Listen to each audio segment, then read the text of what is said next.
moving on, I am very, very pleased to have Tim Eian with us tonight. He's a major person in Minnesota with the Passive House organization. I think he started it, if I'm not mistaken.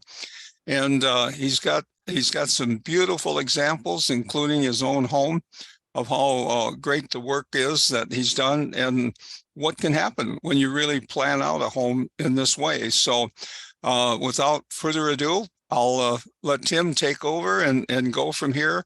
Tim has requested that he'll do his presentation, and then at the end, he'll leave time for questions, and then we can, if you're during the talk, if you get something that you got to get in, put it in the chat, please, and we'll pick up on those at the end also. So, Tim, thank you so much. Thank you, Doug. I appreciate it. And it's nice to meet you all. I see some familiar faces here too. And so I'm really excited to bring you a little bit of information about Passive House. Maybe one other quick service announcement. I see there's still a couple of people who are not on mute. If you wouldn't mind muting yourself so that we don't get any weird feedback or anything in the audio, make a better experience for everyone. So allow me to share my screen here. It'll be just a second. All right, want to make sure that still works. Somebody give me a thumbs up if that's still good. It's good, Tim. Excellent. All right. All right, I'm going to talk to you a little bit about Passive House, and I refer to it these days as the economic and environmental solution for a sustainable future of buildings, I should say. Let's back out first a little bit, and then we can zoom in. Why are we even talking about the built environment? Why does this hold so much importance at the moment? Well, first of all, it's much more than just a financial transaction or a carbon footprint. So usually, when we talk about buildings, people talk about money or impact. But, for everybody who lives in a home, it's much more than that, much more meaningful than that. Buildings are generally mission critical infrastructure for us, right? So we spend a ton of time indoors, especially in Minnesota, where the weather is such that, it keeps us there. So the quality of a building has a huge impact on us. Zooming out back into that footprint though, they're also a big piece of that puzzle and that equation. Generally speaking, in North America, we're looking at about half of our carbon footprint is associated with buildings in different ways, shapes, and forms. So whatever we do there has a huge impact on our overall efficiency and carbon footprint. And one thing that you may or may not have observed in your building is that they're often unreliable, expensive, and they can make people sick. So these are things that we don't want, but we get in the built environment. So then I ask people, let's imagine the perfect building. How would you describe that? And here are some of the things that I hear most often. We're talking to MRES here. So first place, low energy and climate neutral. So people want buildings that have a low impact. Obviously in Minnesota, we want our buildings to be warm in the winter. But also with temperatures changing, we want them to be cool in the summer. And obviously there are other places in the world where that plays a bigger role than it does for us. People don't want their homes to be drafty. And so this can be drafts that come in through the building envelope or from mechanical systems and things like that. That's usually something that is annoying, and we don't want that. And also as our indoor and outdoor environments change constantly, we want the building to be healthy and free from smoke, soot, pollen, mold, and bugs, all the things that make people sick, give kids asthma, and so on and so forth. And I think this is a point that has also risen to the top in recent years. I don't know if you guys remember, but with the more recent wildfires that we've seen, and maybe a year or 2 years ago, I know in Northeast Minneapolis, I could have at times observed literally the smoke, flowing through the streets here. And I couldn't smell it in the Passive House, but I could definitely see it outside. And then when I do the filter changes later, I could see what was going on there. They're pitch black. So, we want to make sure that we don't bring that into the home and that we keep that healthy. Resilient in extreme weather is also very important to us. I think Minnesotans are more in tune with that than maybe some other parts of the country. We want to make sure that we can weather that storm no matter what happens. Quiet. This is something that maybe the Europeans and Asians spend a little bit more time thinking about, but it's certainly something that's also coming up in conversations. Our built environment, especially in urban areas, can be quite loud. And so we want to make sure that we have places where we can, retreat and have some quiet and peaceful time to ourselves. So that's a consideration. And then last, but certainly not least, buildings need to be affordable to build and operate. And we have to make sure that we invest smart in our buildings and make sure that we get the maximum return. So the good news is you can have all of that with this principle called the Passive House.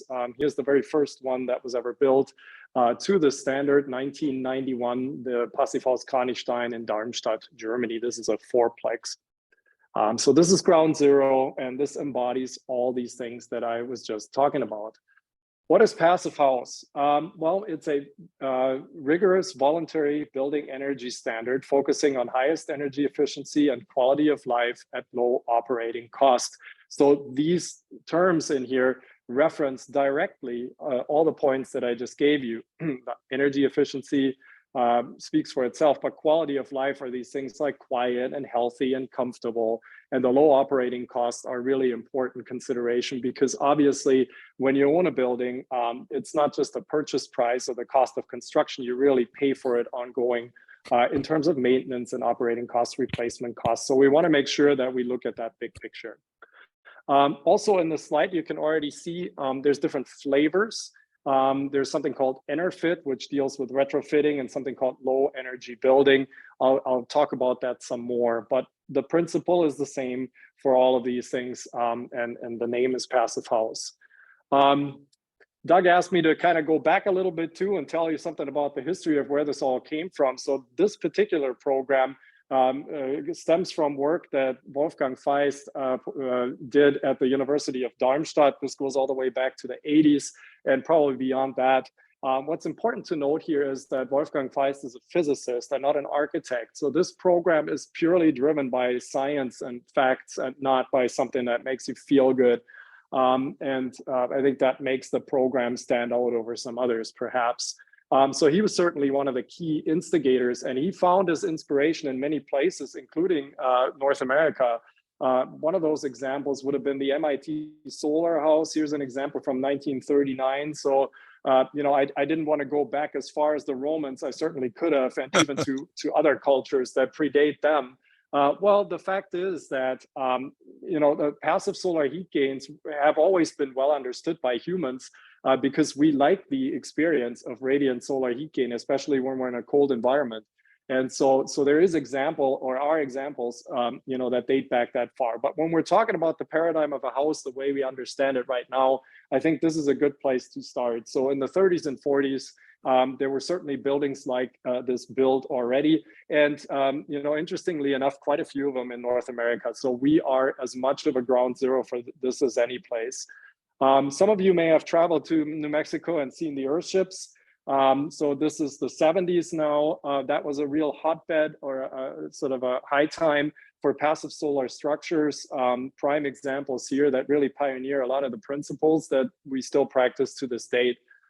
This guy here is somebody I found in my internet research. I didn't really, know his involvement with that movement as much, but Michael Reynolds, he coined that term of radically sustainable living. Was the instigator behind the earthships. So we want to give him credit where that's due. Also of note, the Saskatchewan Conservation House and this gentleman here, Harold Orr, who's well into his 90s these days.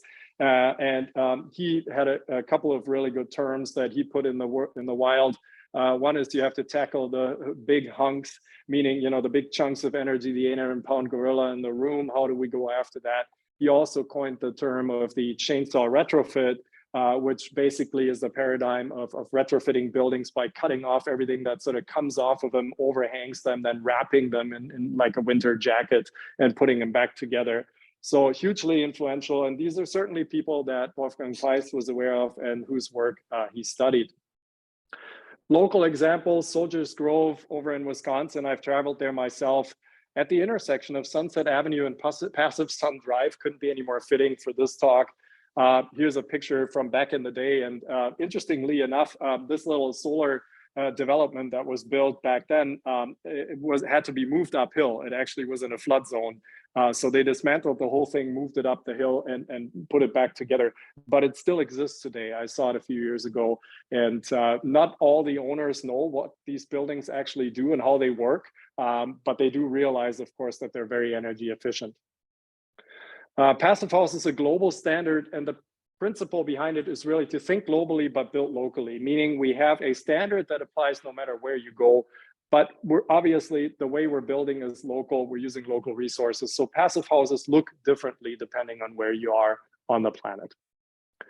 It is also climate zone specific, meaning we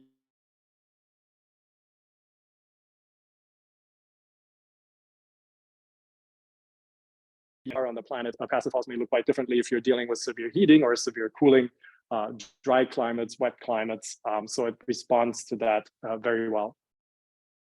And it's also something that's for all building types, not just houses. Since Wolfgang coined that term, a passive house, and house in German really means building, it's sometimes a little misleading here in the States where people don't realize, oh, this isn't just a program for homes. I'll give you some examples. The first certified passive house project in North America is here in Minnesota. Was built by my friend Stefan Tanner, designed in 2005, finished in 2006, and it's a school building. So this we monitored this for a decade or so to show as a first example that, you know, passive house works on North American soil. So this building performed to the energy model and met the passive house criteria continuously for the first 10 years of its existence. Obviously now it's much older than that. Passive House in the Woods was my first passive house project, just on the other side of the border in Wisconsin. Hudson, Wisconsin. Some of you may have traveled there and seen that. We did that in 2008, 2009. This is also a building that would now qualify for the Passive House Plus or Premium standard, which didn't exist at the time. So there was a significant solar portion there, active solar, that offset the energy used on site. It's an all ICF build for those of you who care, so you don't have to stick build a passive house. This one has a concrete core underneath it. It's also an everything right project. I'll spare you all those details, but this project has everything from healthy building materials to stormwater capture. It's all in one. Then we come to the first retrofit. This was actually a pilot project that I did with the Passive House Institute in Darmstadt, Germany, in collaboration to help them pilot the retrofit standard. We did this in 2012. This home, you can see it in the Comus neighborhood today.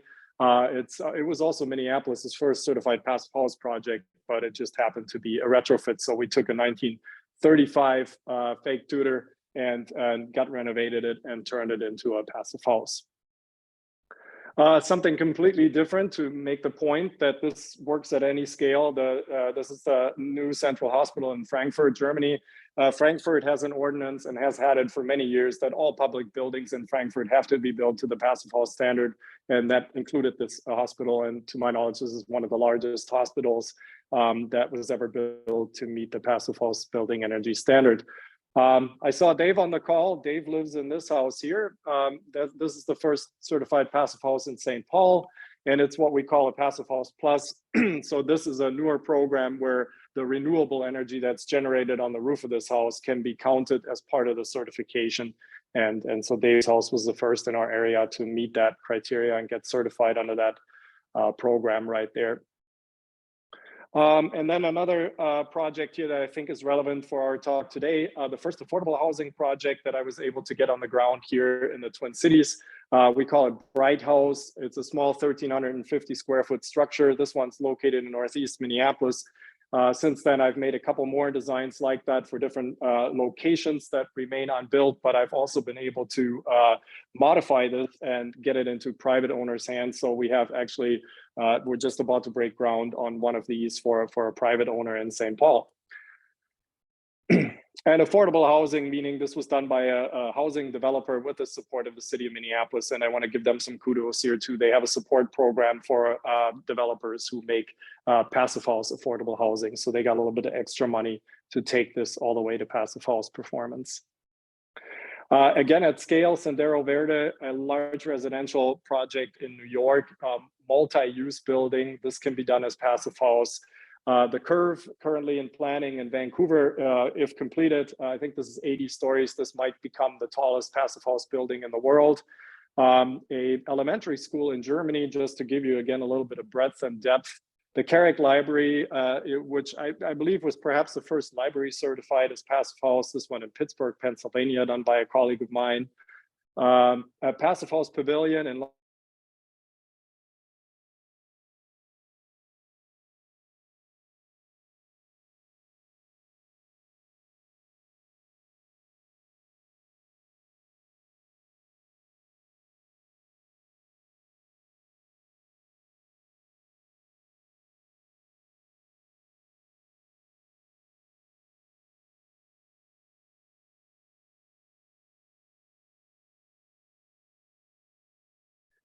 okay. There we go. Squam Lake House, I'll close out with this one. This is just a little gem for those of you who are into high-end architecture, a collaboration that I did with Alchemy Architects in New Hampshire for a building that's like a little jewel box, high design, but also something like that can become that. Winthrop Square, last but not least, currently tallest passive house in North America in Boston. I think that just got completed. All right. Passive House is a better tool for sustainable design. What does that mean? We get absolute targets, standardized modeling, and comparable results. So every passive house designer in the world uses the same paradigm, works to the same standards, using the same metrics. Why does that matter? Well, because we ladder up to the same level of performance, and we can talk to each other and compare notes of how we got there. And that's actually incredibly helpful. And I will say, especially during COVID here, where the world has sort of become a little smaller because we ended up doing a lot of work on Zoom. We've seen a lot of practitioners from all corners of the world come together and exchange notes, and that has really fueled the sort of industry behind Passive House even more. As I alluded to earlier, there are multiple pathways here that can be taken from the retrofit to new construction, and then within each one, there's sort of a tiered system.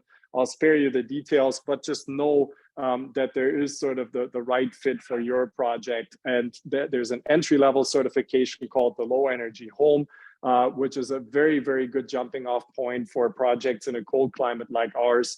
And then at the very top end of certification would be premium. And honestly, that's very difficult to achieve in our cold climate zone. To my knowledge, that hasn't been done yet. But plus we have achieved, as I mentioned earlier, in St. Paul, and my home happens to meet that criterion as well. The concept is universal, and it's the same wherever you go. And it's as simple as this: minimize the losses and maximize the free gains. The picture that you see here is the living room I'm sitting in, and you can see the big expanse of glass that happens to face south. So we have a super insulated building envelope that keeps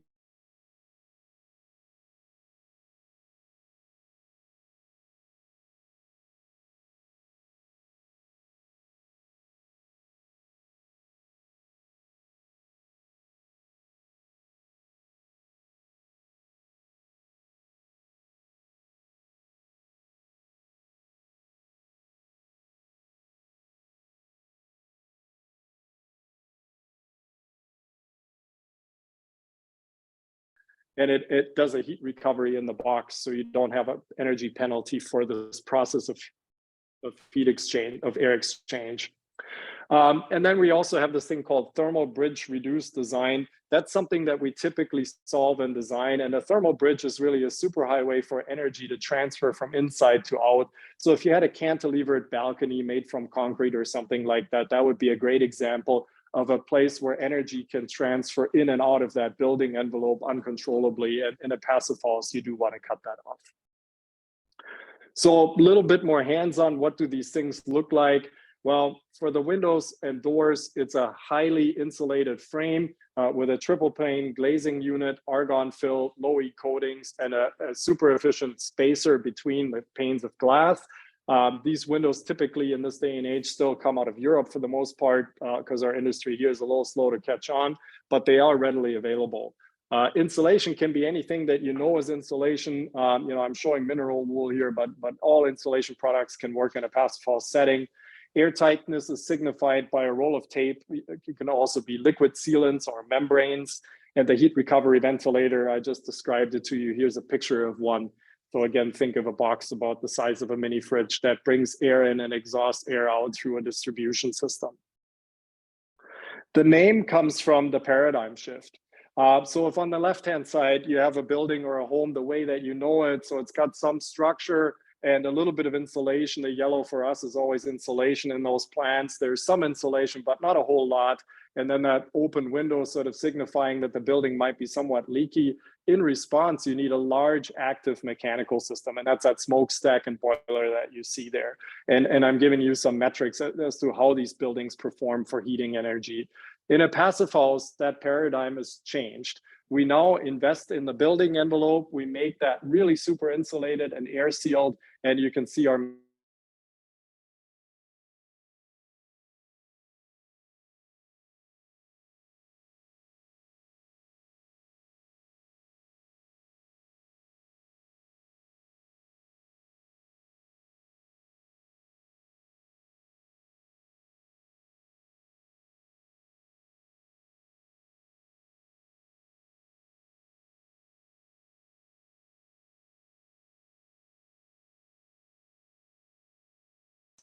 is another aspect that, sorry, I keep getting notices. I don't know if you can hear them about the recording. So low life cycle cost, how do we achieve that? Investing where it counts. We shift over investments from the mechanical strategies and items that you have to replace with some regularity into the building envelope, into something that lasts much longer. So the sort of summary of this slide would be, you can imagine spending money on a boiler or a furnace, which you have to replace every 20 years, and that has ongoing maintenance and utility costs, and take that money and stuff it into a piece of insulation, which you buy exactly once, doesn't need any maintenance, and stays with the building virtually indefinitely. So that's really what's happening here. You're investing in low life cycle cost. The whole program is third-party certified, and actually in the program, we certify not just the buildings, but you can get certifications for practitioners, such as myself. I'm a certified passive house designer, or tradespeople. And actually, we have a course coming up. I'll talk about that more in a little bit. But components for the building can actually also be certified. So you can make a passive house from certified components. And that is sometimes helpful because that quantifies the performance of the component, and we don't have to spend a lot of time researching how good it is or whether it's suitable for what we're looking to do. This here gives you an idea of how the energy footprint of a passive house changes compared to a conventional building or home. So we did a study for the University of Minnesota many years ago where we compared the same home built to Minnesota code once on the left and as passive house on the right.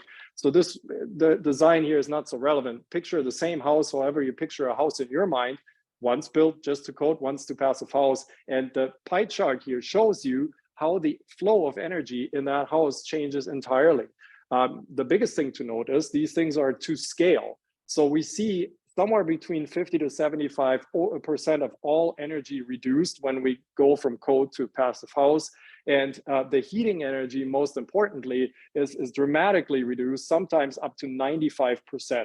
I would say 80 at the bottom end, 90 would be a good marker. And so you can see where in normal buildings, or in code compliant buildings, I should say, heating is by far the largest consumer of energy and therefore, responsible for their footprint.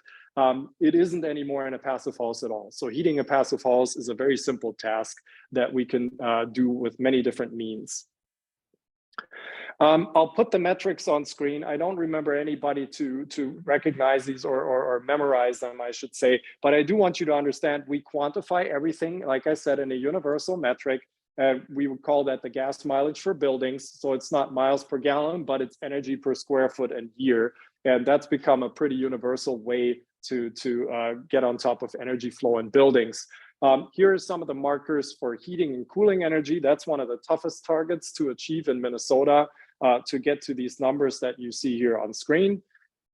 Source energy is reducing energy where it comes from. So energy is also accounted for at its source, be that natural gas when it's extracted or electricity at the power plant. So we take that into account as well and put a cap on it. So there's a certain amount of energy that you cannot exceed. And why is that good? Well, we want to make sure that the renewable grid that's going to power us into a sustainable future can get on top of the loads we have. In other words, net zero as a terminology is not quite good enough, because you could have a Hummer and a nuclear power plant and call that net zero. But if everybody did that, there wouldn't be enough to go around. And so we also want to keep a cap on the source energy. Another target that the standard gives us is a heat load target. This one, again, can be challenging in Minnesota, and this is more of a recommendation. So we have some flexibility here, thankfully. Air tightness, on the other hand, is not negotiable at all. And so all buildings in Minnesota have to be built airtightly or somewhat airtightly. Now, the code stipulates air tightness of 3 air changes at 50 pascals. Passive house, you have to be 5 times tighter at 0.6 air changes. And for retrofits in the low energy building, there's a little bit more wiggle room at that 1 air change. But generally speaking, 3 to 5 times tighter than code is what you need to do for a passive house. And we can readily achieve that in the marketplace. There are also minimum requirements around certain components like windows, walls, if you look at them individually. So again, the standard is really looking at a building holistically. We want to make sure that people don't nilly-willy trade things off. So you cannot replace a good wall for a solar panel, but you also can't replace a good window for a senseless amount of insulation in the wall. So each component also has to hold itself to a minimum standard of performance. And that's just to give you a whole that's greater than the sum of the parts and an overall cohesive experience without building science problems. The energy model that we use is called PHPP, Passive House Planning Package. And again, this is just an FYI, no quiz here in the end, but that is the tool that people like myself use to quantify the building all the way from early design through certification. And for those of you who want to go really deep, you know, a large chunk of the energy, if you think all the way back to one of the first slides, the embodied energy and carbon footprint of buildings is actually in the bricks and mortar and everything that makes up a building. And in the case of a passive house, the energy embodied in the structure itself may rival 30 to 50 years of operation. And so it is also important to understand that we want to build buildings responsibly from materials and components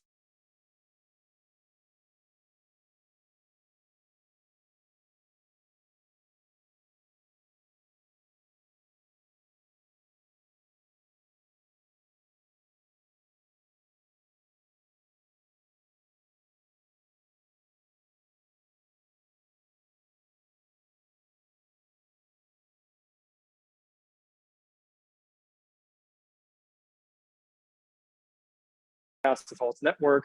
We have a local organization called Passive House Minnesota, and then there's an international group called the International Passive House Association. So this ladders up and down across the globe to give you this ecosystem. And we also have certifiers that you know that exist in different places to certify projects. So for those who want a passive house, they can rest assured that this is a sort of closed loop where you can get all your needs met to design a building, to certify a building, and to find the people who are qualified to do it.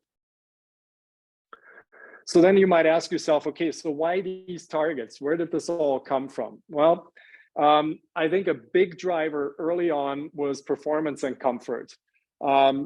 So the high R value enclosure and airtight building, its main job beyond saving energy is really to give you human comfort. The most uncomfortable way for us to shed heat energy is what we call radiant heat loss. So if you're sitting or standing next to a surface that is cold, like if that window behind me were cold, that would literally draw warmth away from my body and would make me incredibly uncomfortable. So we try to cut that off by building the building from components and systems that stay, or where the interior surface temperature stays at or very near room temperature. So we eliminate this process of radiant heat loss altogether. And that makes you feel just absolutely fantastic in these passive house buildings. And that works for heating and cooling alike. And it also reduces the risk to a point where it really eliminates it of any condensation or mold potential in these environments or in the shell itself. And then secondly, the air tightness, we take away all the drafts and make sure that there isn't any bypasses. So that just goes to the same point and is another way of doing that. And then the last benefit, from the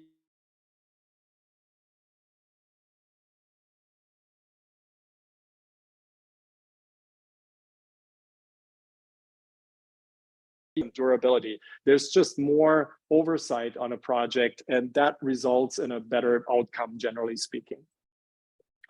Also, if we look to the United Nations, they created a whole sort of pie chart here of sustainable development goals that are needed, for a healthy Earth.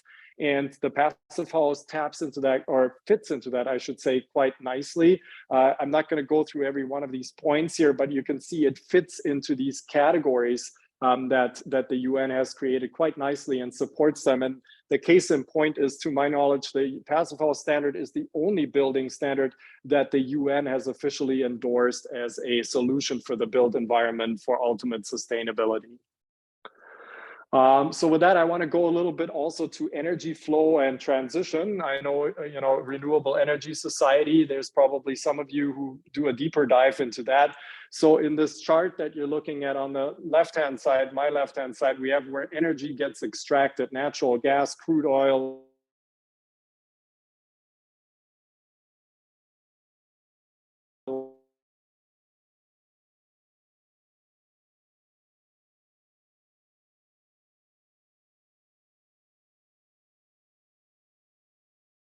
what I'm moving, like a warm room, light in the room, hot water, or we want to be moving around in our vehicle, right?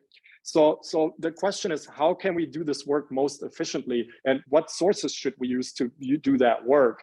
And with the carbon-laden sources, we have the issue of the carbon footprint, and also a lot of these systems are quite lossy.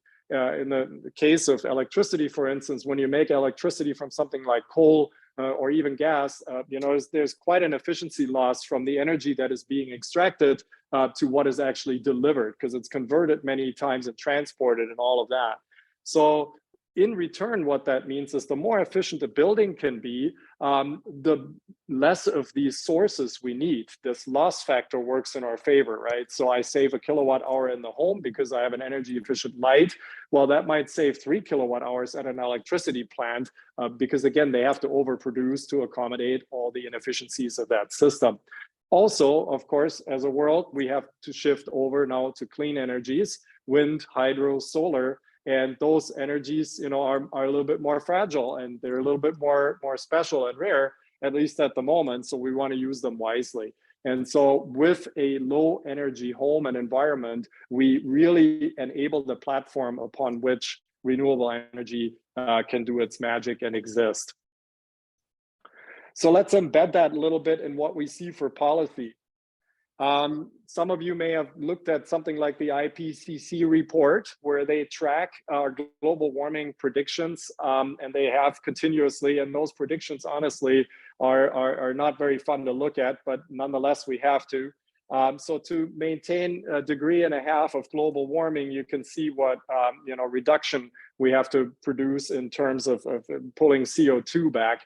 We're not anywhere near on any of these pathways. So at the moment, we're not doing too well. And I would say part of why we're bottoming out is, when we get beyond transportation, people just don't like fixing buildings, but that's maybe a conversation for another day. And unfortunately, in that environment, most of the pledges that countries have made, even under the Paris Accord, are insufficient. They're not going to get us to that 1.5 degree goal, at least not at the moment. We would have to step up significantly from where we are. So then, status quo, let's zoom in now on the United States. In 2019, that was one of the more current numbers I could find. We're sitting on a carbon footprint of 14.7 tons per capita. And when we go back to the IPCC report and you look at what's actually sustainable for planet Earth, it's about 1 ton. So this defines for you the climate Olympics for every American citizen. We're about a factor 15 away from a sustainable carbon footprint. And then let's look at our grid. How do we power this? How do we power our 15 tons of CO2 per capita? Well, here's the breakdown from 21, fairly recent, and you can see renewable energy was only 12%. I know we're building that like crazy, But you got to remember, building a grid that captures 100% of that circle and does it all with renewable energy year round, that's a really tall order and a humongous investment, and that'll mean something. So that we have to decide as a society, which of these pathways do we want to invest in, right? Do we do business as usual with a huge grid, or do we do efficiency and a small resilient grid? You can imagine where I sit with that when I look at buildings. If you look at something like Passive House, where we can immediately eliminate 50 to 75% of all energy consumed in the building or needed to run that building, we can throw away a good chunk of that pie chart right there. And all of a sudden, the amount of renewable energy we have to produce is much, much smaller. And that grid that we have to build becomes more manageable and certainly more affordable. So, but that is something where all of us daily are making a choice, which of these pathways we're going to take. The realities in Minnesota, well, we just got a bill approved by the governor. 2040, we will have all clean electricity. The part that the legislature isn't talking about so much is that that only does something for us if we move everything over to electricity. If all our electricity is clean by 2040, but we still burn natural gas at a rate of 3 or 4 to 1 compared to electricity, we're not really moving the needle on our carbon footprint very much, because most of the energy we would be using is still oil or gas. So we have to also shift everything over to electricity. That hopefully will be another legislative push, but that would be the next horizon that they would have to aim for. I did some work for Minneapolis some years ago, and this is helpful to give you an order of magnitude of where we're at. So if the blue line in this chart, the horizontal line at the bottom, provides you sort of a picture of our current electrical infrastructure capacity, and that's the entire electrical grid, green or not green. We're going to green that grid, but that's how much electricity we have. You can see in the background all the different energies that are being consumed stacked. So your household electricity, everything, the energy we use for mobility, driving around, flying around, whatever you have. And then we have the ginormous heating load over the top of it. That is the big mountain. So looking at that picture, hopefully it becomes immediately obvious that if we make green electricity down there at the bottom, that isn't going to help us to get to climate neutrality, not by any stretch of the imagination. So then the legislature can decide, you know what, we're going to make every building owner in the state of Minnesota put in an electric heat pump. They have an efficiency factor, that's great, and we'll switch them over to electricity. And then we'll give everybody an electric car. So that's what's assumed in this chart. And you can see mobility, the amount of energy we use there shrinks, and the heating mountain just got a whole lot smaller as well. The problem is it still absolutely does not fit the size of any grid that we have. So we, again, still have a problem there, sort of a peak and valley issue. So then what's a better example? Well, I also worked for Vancouver many years ago, and we did the same studies with them. Slightly different graphical representation, but they looked at their entire pie chart and what that looked like. And so they realized, you know, the way forward is we want to cut our energy consumption in half. We think we can do that. And then if you look at it sort of scale wise, the renewable electricity that we have and can reasonably produce will actually power the whole thing. So we would call that efficiency plus sufficiency plus renewables, and that gets us to the goal of climate neutrality. Now, how do you do that for buildings? Well, Vancouver looked at the whole fruit salad of building efficiency programs and found, there's Passive House. They've been doing that since the 90s. So let's just put that at the top of the heap and create a 10-year plan to get all the builders and buildings to go to Passive House. So that's what you're looking at here. So between 2022, and which is already started in progress right now, and 2032, they're moving everything up the ladder to Passive House. By the way, New York State and New York City doing similar things. So this just is from their website where it says, you know, we do that using Passive House. So if we applied that to the city of Minneapolis and we retrofit to Passive House and we build to Passive House, look at what just happened to the chart. All of a sudden, we can get the energy load under the curve or the production line of the electricity grid.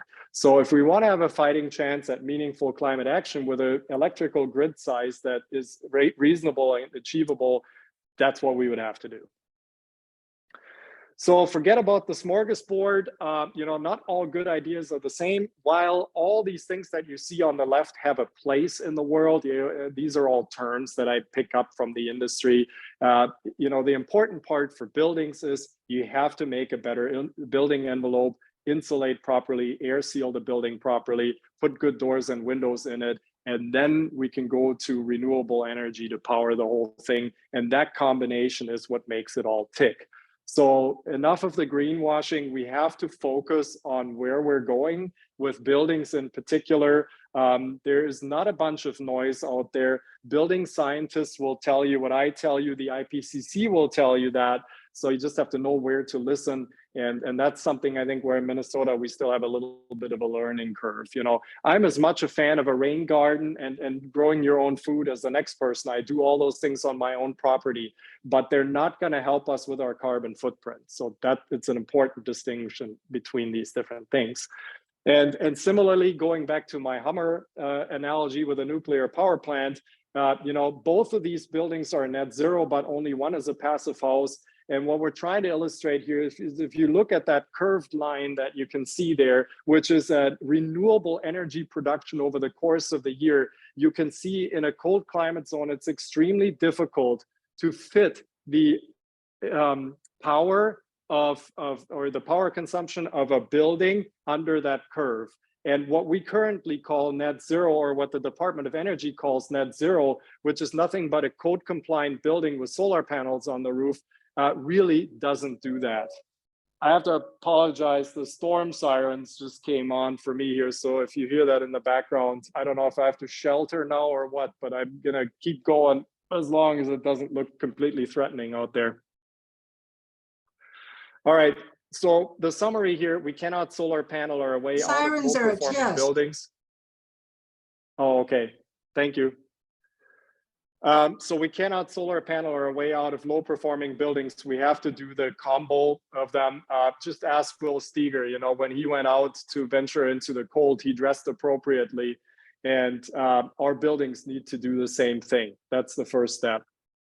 And it also gets better. So energy efficiency multiplies benefits. If you look at it from that standpoint, this goes back to the beginning of my talk. We get the climate impact reduction. We get the human comfort and health.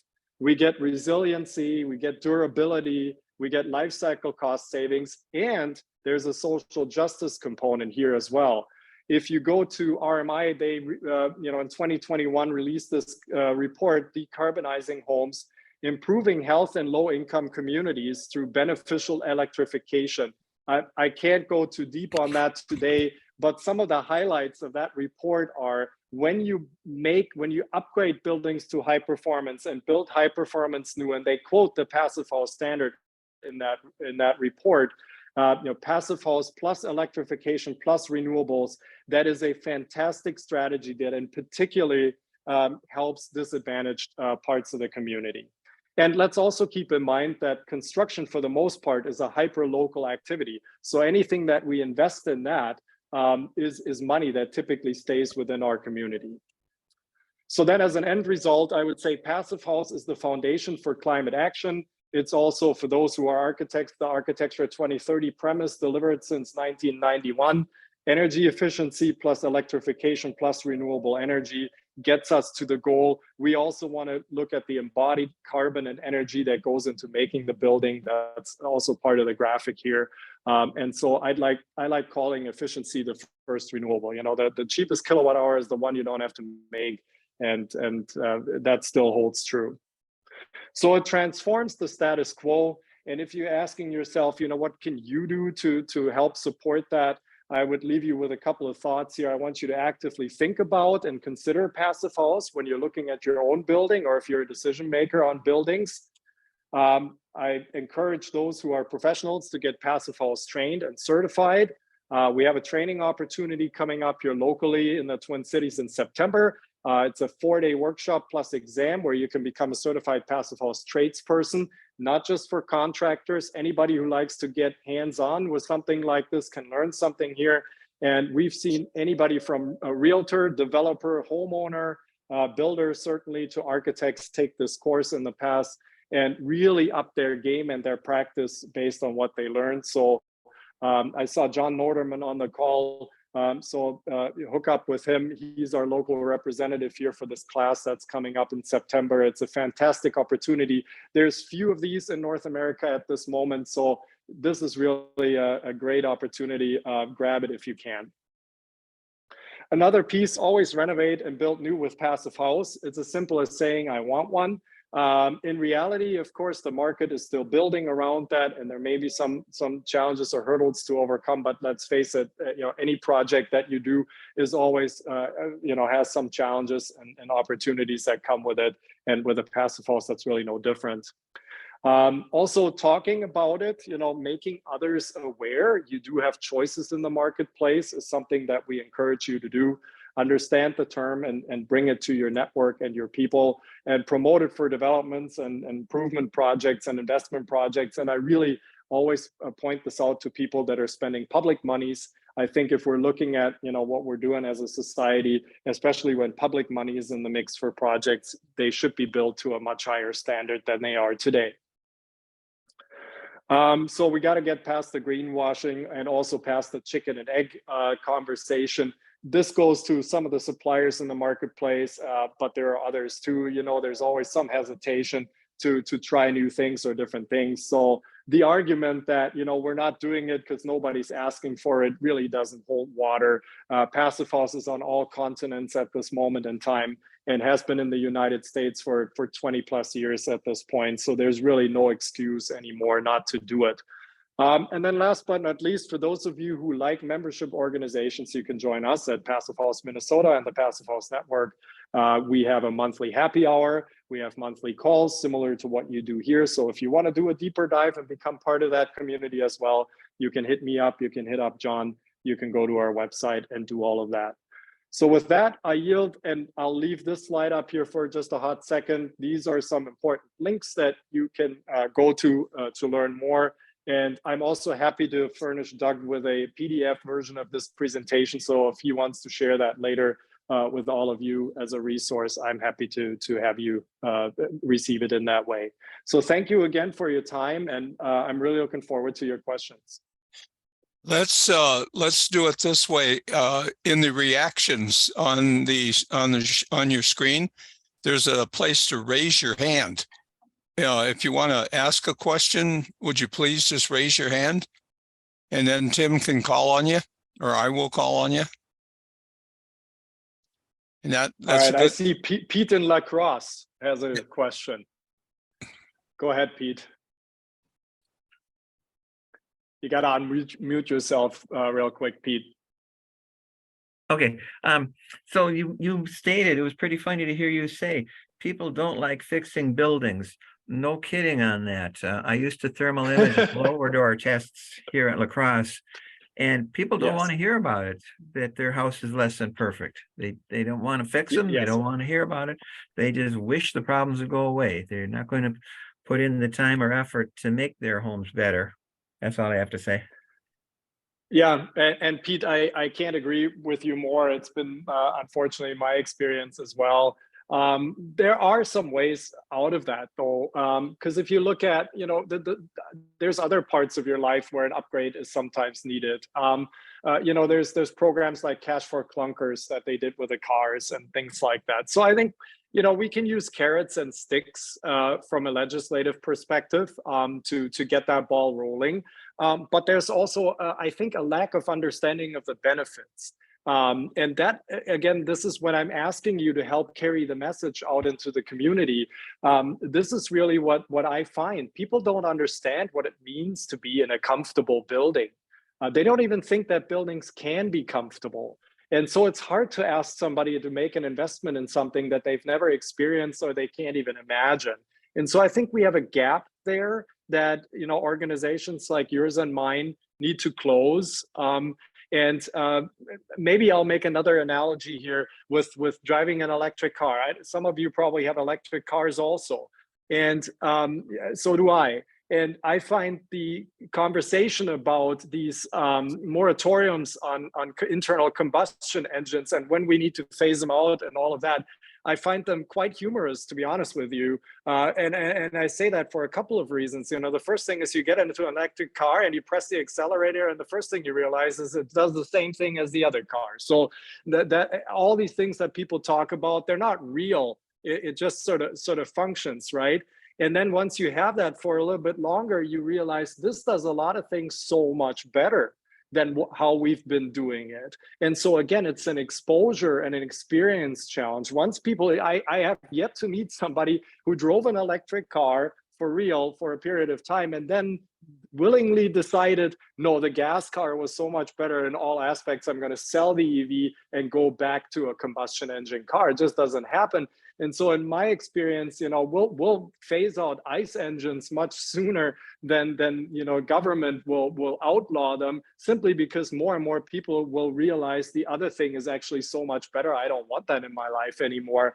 And you know, maybe somebody like Dave, who is still on this call here, who lives in a passive house, would tell you a similar story. You know, once you have that experience, it's really difficult to go back. My wife would tell you, you know, for traveling, it's really hard to travel anywhere because most, you know, whatever Airbnbs and hotels are noisy, uncomfortable, stinky places. And when you live in a passive house, you get spoiled. You don't have that anymore in your life. And so again, all the same point. I think giving people an opportunity to get exposed to it and carrying this positive message into the community might help us change that. Sorry for the long-winded reply, but these analogies, I think, help paint that picture. And I agree with you. I think it's on me to teach people it's not that hard to seal your home and make it comfortable, and then they'll get it. Thanks. Exactly. Sandra Hunter, Right. Sandra Hunter, you have a question? Yeah, I do. These are rather small world questions in comparison with what you've been talking about, the whole global picture. But is this combinable with active solar? And secondly, a very small question. I'm looking at your windows behind you, and they look like sealed windows. And I'm a big fan of German tilt turn and also Rollladen, insulated Rollladen. So is this a passive house possible with windows that actually open and turn and tilt and? Okay, Sandra, there you go. Oh, good. There you go. There's the answer. So that takes that question. And then the other one was the solar. Absolutely. So both Dave and I have solar systems, active solar systems on our passive house buildings, on our roofs. And so that is certainly, they coexist. Obviously, the whole point is you minimize and you make energy from a responsible source. And so that's how we do it. Yes, I recommend this to any of my clients. Sometimes we can't do it for whatever practical reasons, but generally speaking, every single design I've made in the last 15 years is either solar ready or has solar on it. I've also done passive house projects with solar thermal, which has fallen out of favor a little bit. And wastewater heat recovery, which is another great way to save energy for hot water production. So absolutely, can that be combined? And in the certification, if you're curious, that is what the plus and premium certifications capture. As soon as you have a solar component, you can certify at a different tier with that. Does that answer your question? Well, that's great. And it's such a relief. I'm really sold on passive houses. So this is great. Thank you. Excellent. Okay, Right. Chris, you're up next. Unmute yourself. I'm Chris Berta with Minnesota Renewable Energy Society, but I want to go back to windows again. I want to know a little bit more about that. That last conversation went a little too quickly for me. Doug, I just see you here. Can I see our speaker on the screen? Yeah, he's been there. No, I know. Right now you're on the screen. Oh, set it to gallery view, and you'll see. Yeah, you got to do gallery. You can pin him, so you just see him. Well, I've been seeing him. Hi, Luther. I've been seeing him. Now I don't know what happened. So now I can't see him. Well, go ahead, ask your question. I just want to know about the windows. If you can recommend some manufacturers of windows, or tell me where to go, I would appreciate that. You know, I know that there's a Canadian window that is really good. I have windows that were supposed to be all right, and I think they're crappy. So, you know, I mean, once you, I'm sorry. yeah, Yeah. you know, that they're leaky. Sure. Yeah, I hear you, Chris. Let me give you a generality first. The first thing I will say is that double hung and casement windows will not provide you with this level of performance that we're talking about. And that is a technological limitation of how they function. They can't seal properly because of the mechanism that they use and the way that the gaskets work, or in this case, don't work adequately within them. So the first thing to note is that a passive house window, especially for a cold climate, is not going to be a double hung or a casement window. They're going to be direct set. They're going to be patio doors, entry doors, tilt and turns, lift and slides. Those are typically the mechanisms that can have a better frame and a better seal. And so at minimum, you need that. As far as that list goes, Chris, it's a huge list. At this point in time, there are dozens of manufacturers that offer this type of product in North America. In Minnesota, I would say there's probably maybe a half dozen companies who either have a track record of having done it or are capable to supply it here readily. I can't get into like spelling all of those out here over the Zoom. In that case, I would just say, you know, contact me directly, and I'm happy to give you a short list of companies that you should contact to learn more about that. But the good news is they've been around for a long time. Or do you just look for a, you know, Google certified, passive certified windows? You can. Unfortunately, this goes back to my greenwashing slide earlier. There are a lot of companies who love the term passive. See, that's what I mean. Because they understand. Yeah, it's sort of a leadership thing. So then they say passive inspired windows or something like that, and it's still not the real thing. So in that particular instance, I would say just contact me after, and I can give you hands down some names of people you can call and see if you can make that work. At the same time, though, we also have to understand that it's not as easy as your renewal by Andersen, where you know you have a couple of guys showing up at your doorstep selling you that thing quick, and the next day a crew shows up and puts them in. It's a much more involved process than that, and we need to be honest about that because they're made to order. And not every contractor has a history of installing a window like that. They get big, and well, that's relative, depends on your house, but they get much heavier. So installing a passive house window is something that, you know, takes a little bit more forethought and sort of maybe tools and things like that. But at the same time, we've been doing it. Yeah. One more question about that. So if you have a choice, because they're expensive, very expensive, what you're talking about, would you put them on the south side or first? You put them in the entire house. Your house is like your body. Like if you go outside in the winter, you're going to put gloves on, hat and pants and a jacket. You're not going to wear a vest and have a naked arm dangling out. So you have to, the building envelope, the shell, that's one line item. Wall, roof, slab, window, it's all the same. All of that needs to be of a high quality. Otherwise, you're not getting the same results. All right. Okay, I got Dutch and then followed by Luther, followed by Sandra Goodyear. But Tim, I want to just throw in a quick question. With the windows, have you done anything with the windows that are now out there that produce solar energy? Have you worked with anything like that? No, I have not.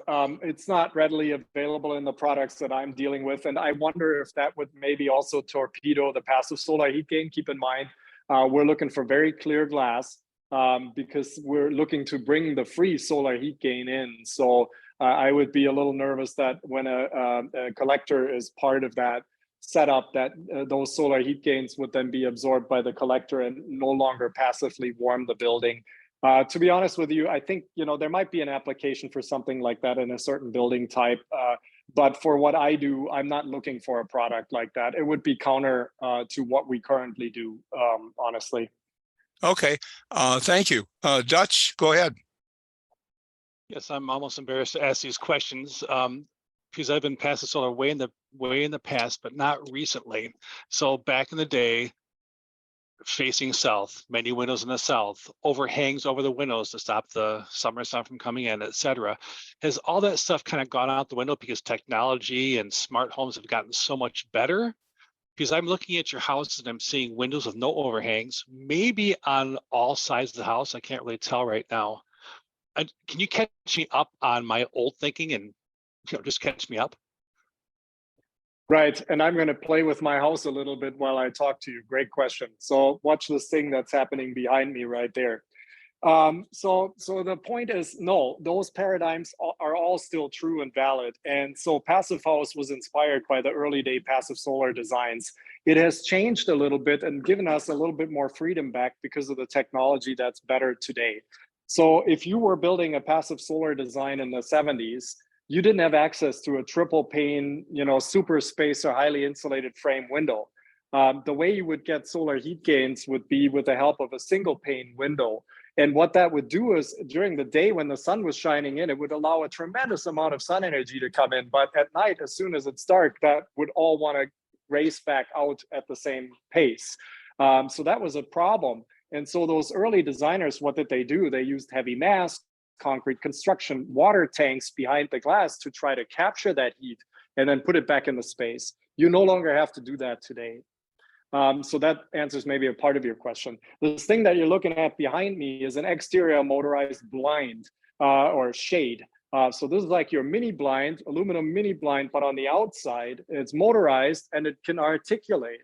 So the way that we can manage the window as a heater is with these devices. They come down when the house is getting too hot and they can articulate with their orientation to capture the seasonal sun angle. It's as simple as that. And that is something you can do manually. Some of my clients do that manually. And in some projects, we have that automated, so you don't have to think about it. Either way works, you can do that low tech or high tech, doesn't matter to me. But the short of it is that has given us a lot of freedom back in architecture that we're not, sort of locked into a specific shape of a box and it'll only work this one way.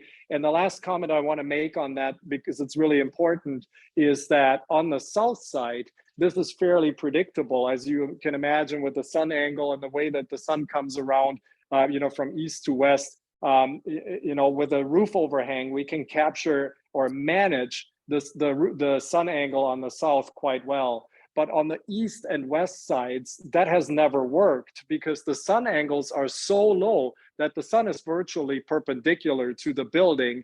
And so roof overhang on the east and the west side simply doesn't work because the sun would fire right underneath it at the times of the year when you no longer want that. And so you can't really manage with a static system, east and west facing solar heat gains.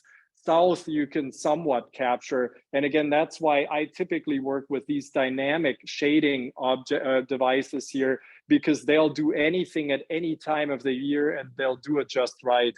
The last point I want to make is not every one of my passive house designs has windows like I do. I got one right there that's 2 stories tall. It's 6 feet wide and 16 feet tall. That's not for everyone. You don't have to have that. That's something that I've done here. But I also have, if you were to look at the T Studio website, you could see some buildings that are much more traditionally looking with small punched openings. And some of them, the apertures are so small and the buildings might be shaded by a neighbor where we didn't do any of that because we didn't have to. So again, zooming out a little to give you a little breadth on that subject, but great question. And don't feel bad about it. It's, these are super good questions. Thank you. Luther, go ahead. Thanks, Tim. That was a great presentation. And just a couple quick points or questions. The first one is, do you cook with passive solar thermal energy? Do you cook your food with solar cooking? I'm thinking that the answer is no, and I will get a hold of you and we will make you 100%, because you said earlier, I do everything 100%, and I'll make you an honest man by getting you some solar cookers. But I love it. Yeah, so don't worry. Go ahead.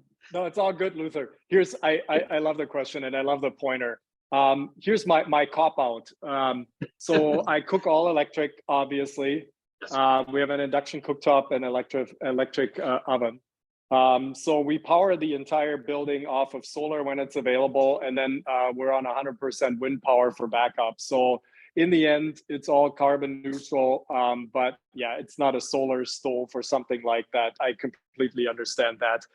We still tap into modern conveniences, and the same could be said for the car, right? So the vehicle is charged from the roof. When the roof doesn't produce, it comes from Xcel Energy, and it's 100% wind power, but it doesn't, fuel itself or cook itself in that case. Yeah.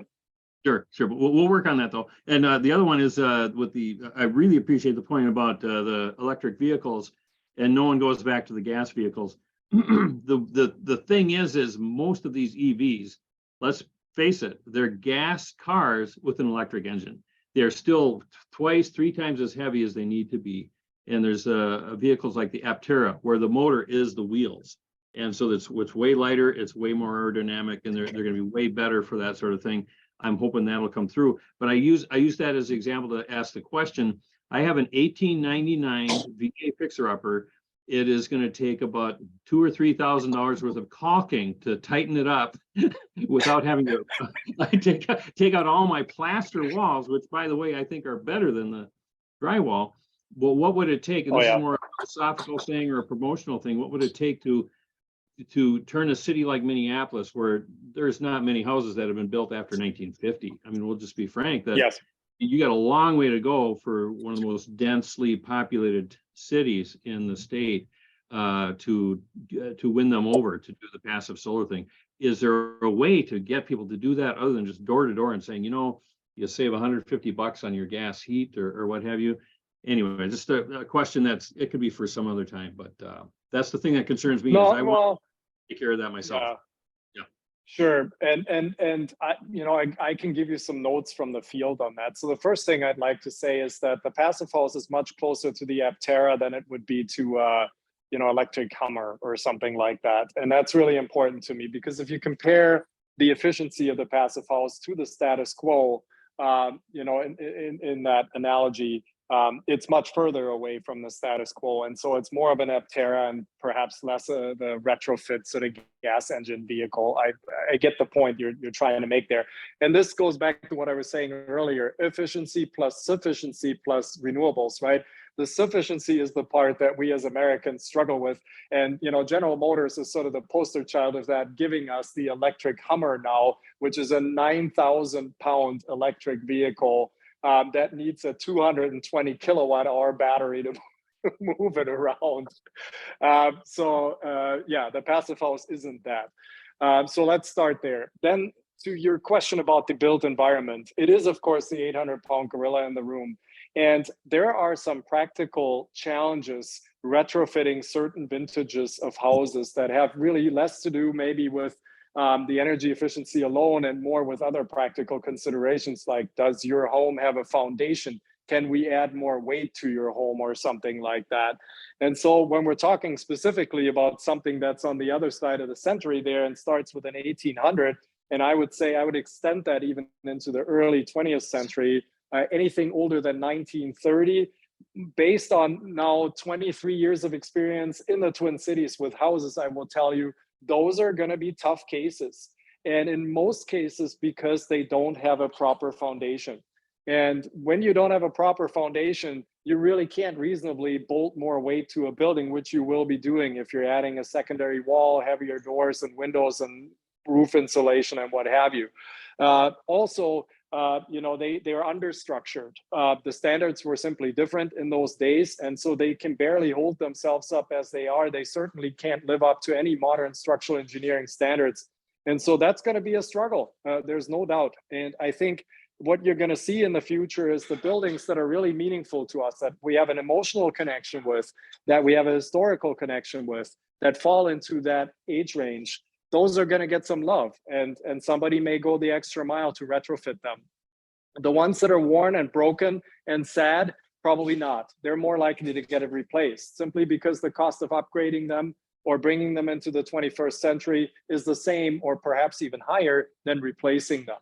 So what you're going to see in the Twin Cities then is a blend. You're going to see a blend of the newer ones perhaps being retrofitted on some level and the older ones being replaced, and the meaningful ones, the ones where we have the emotional or historical connection, falling into a specific category, a special category. And there will certainly also be some buildings that we won't retrofit at all, where the interior and the exterior are so precious that you really can't touch it, and you're just going to throw whatever energy into that building continuously to make it run, because again, it has a certain status or value. If you think of our state capitol, for instance, it's unthinkable that that building gets an exterior or an interior retrofit, right? So no matter how much energy that building consumes, it'll just be continuously run, even if that means that in the future, we'll have to sacrifice whatever 5 soccer fields worth of PV panels and a Tesla Megapack to make it work. Okay, we got about 8 minutes left, you guys. Sandra, go ahead. You're muted.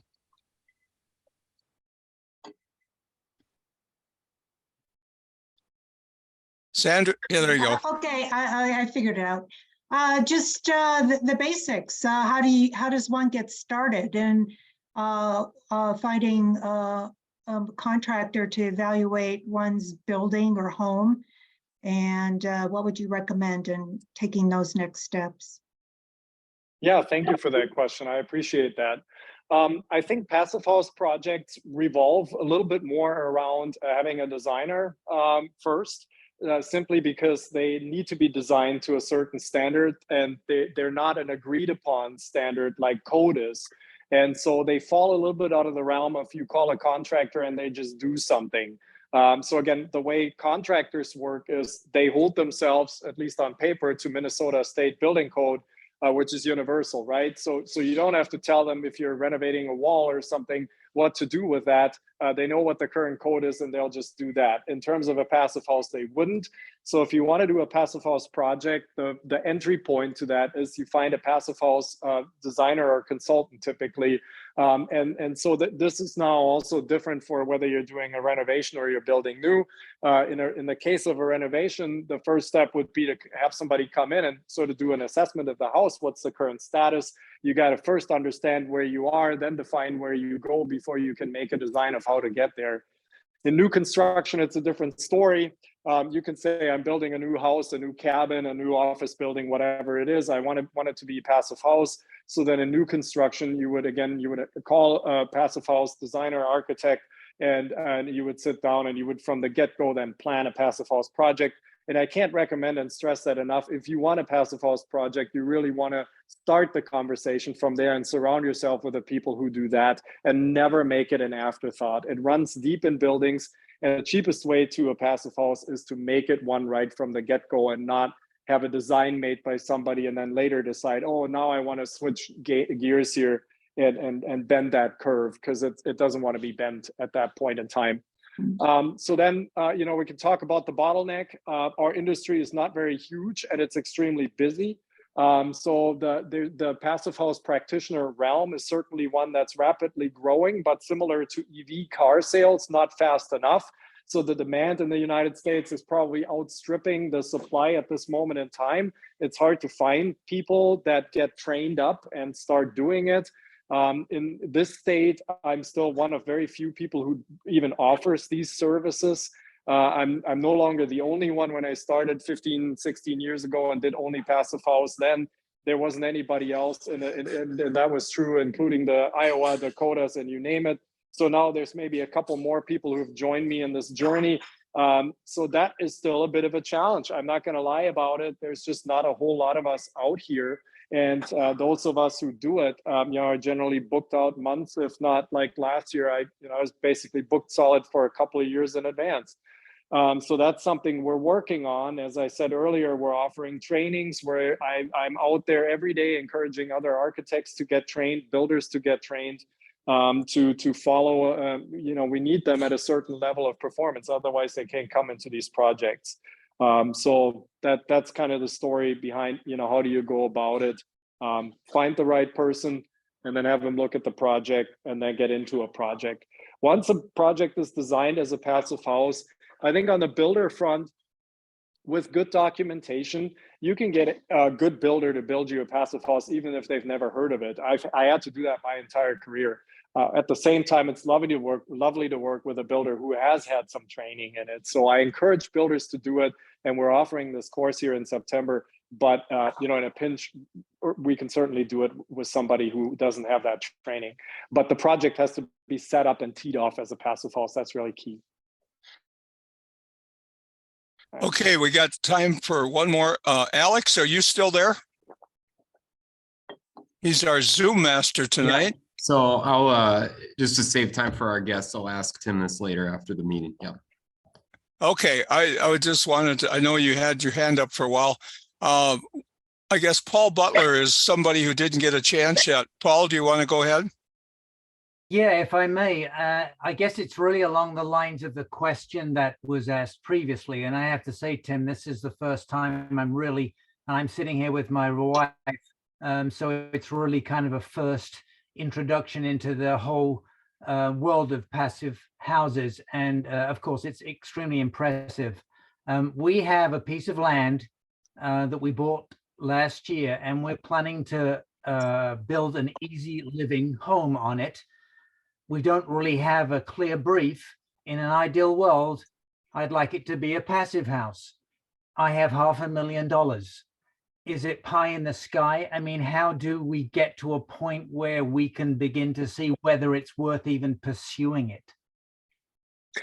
Yeah, and that's a fair question. And I think I'll sort of reduce that for a second to just the price point. And I think I saw somebody in the comment asking about that as well. So with the right team on hand, a passive house doesn't necessarily cost any more than anything else that's being built right now. That varies, of course, greatly from one project to the next, and has a lot to do with what you would ever ascertain or determine your baseline comparison to be, right? Yep. So I'd like to think that if you're capable of paying for a custom home, that you can make it a passive house as virtually no extra cost, simply because it ranks high in your priority list. And with some smart design, you might have some trade-offs on the finishes or size-wise, so that you'll just pay for that.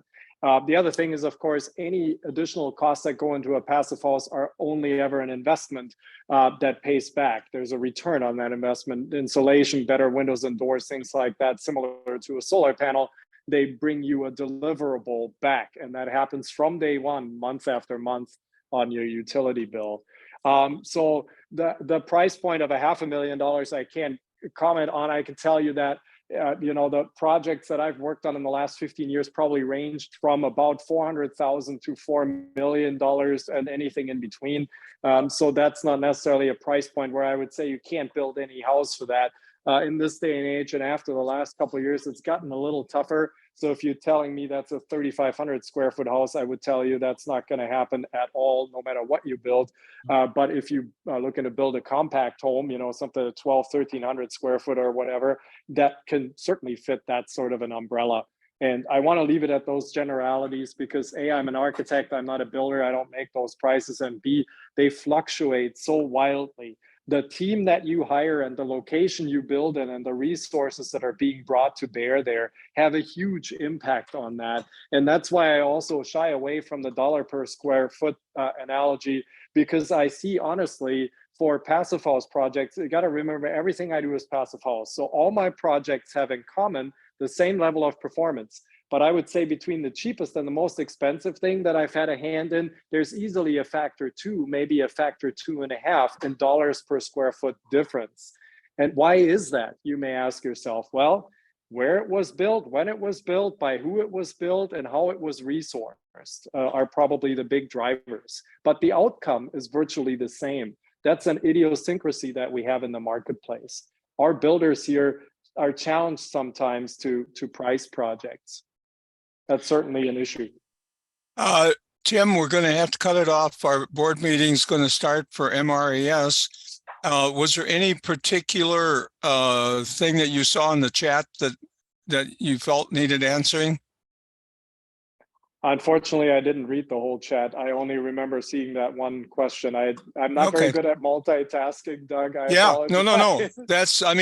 Thank you so much. This is fantastic. If you can get that information to us, we have hopefully recorded this, And that will be up on the MRES YouTube site within about 30 days, that's approximately. And then if you want to get the presentation to me, I would appreciate it. And then I'll, anyone that wants to contact us, I'll try to get it out to them. So, and with that, we got to say goodbye and thank you a million. That's fantastic. Great information and very, very, very educational for all of us. Thank you, Doug. I appreciate it. And I would say for anybody with follow-up questions, go to passivehouseminnesota.org to our website and just come to, we have this thing we call a happy hour. They happen every month. It's a casual, no bar to entry, anybody can show up event. I try to be there every month. There's some other really knowledgeable and nice people that come to that. And that's where we can continue a conversation like this and take any questions that you might have. Okay. Well, with that, we'll let it go. And